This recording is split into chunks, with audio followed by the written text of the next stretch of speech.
Look, let's keep it moving. We're going to go to SEC, and we got to talk about the Iron Bowl. Yes, we Because do. Oh my God. I mean, come on now. Like, look, we talked about Jalen Milroe this year. We talked about the lack of talent at Alabama.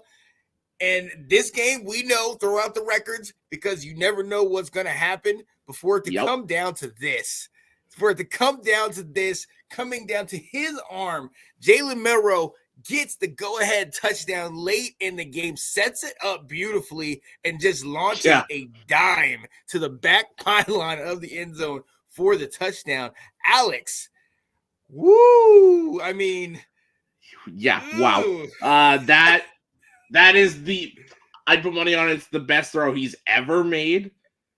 And when all is said and done, it'll probably be easily in the top 5 best throws he's ever going to throw. Like, that was a phenomenal throw from, 4th and 31, I think it was, to hit the corner of the end zone where only his guy could get it.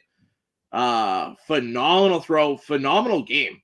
Yeah. This was one of the games I was kind of flipping through after that Michigan game, and it was one of those where, like, late in the game, it was, okay, like, I'm just going to stay on this game because it's coming right down to the end.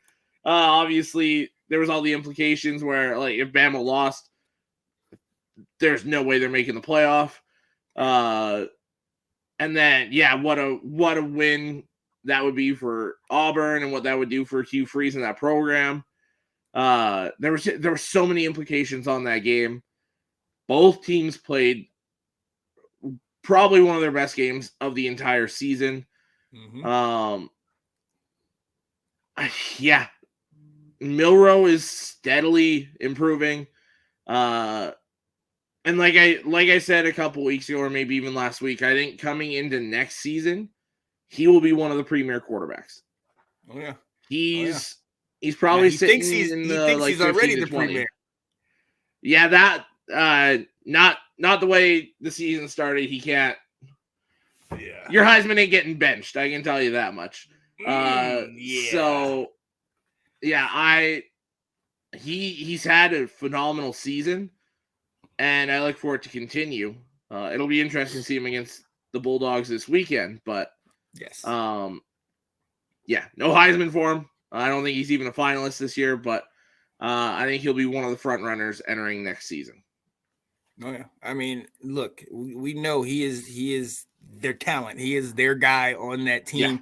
Yeah. He's working with a lot less talent that they've had in recent memory. And to his credit, man, throwing for over 250, rushing for over 100. He's a stat chaser. He'll put the numbers up. Yeah. And but to your point, that pass really kind of showed me. I mean, that he's getting it. He's definitely getting closer, because if you watch him on that play, he kind of, maneuvers that defense with his eyes, and he's looking off to the right and kind of holding this guy at bay. And I was impressed by that throw, but also in the fact that it was a moment you had to have it to basically keep your season alive. I mean, let's be honest. They lose, like you said, they lose that, they're out. And this has already been a season where it's kind of like, can we believe in Alabama? Can we believe in them? But man, they got some fortitude, man. They're really they're trying to prove themselves. But everybody's been trying to prove themselves the week before they play Georgia. So ain't that the truth? Let's see if they could get this thing done. Do you think that Milroe was have this type of game against Georgia? That type of game, no.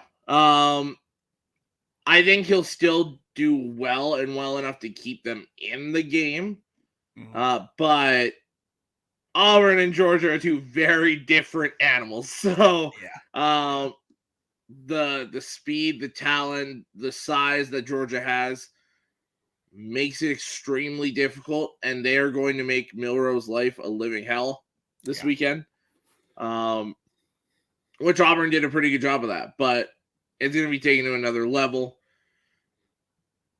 I like them to keep it close. I do. Yeah.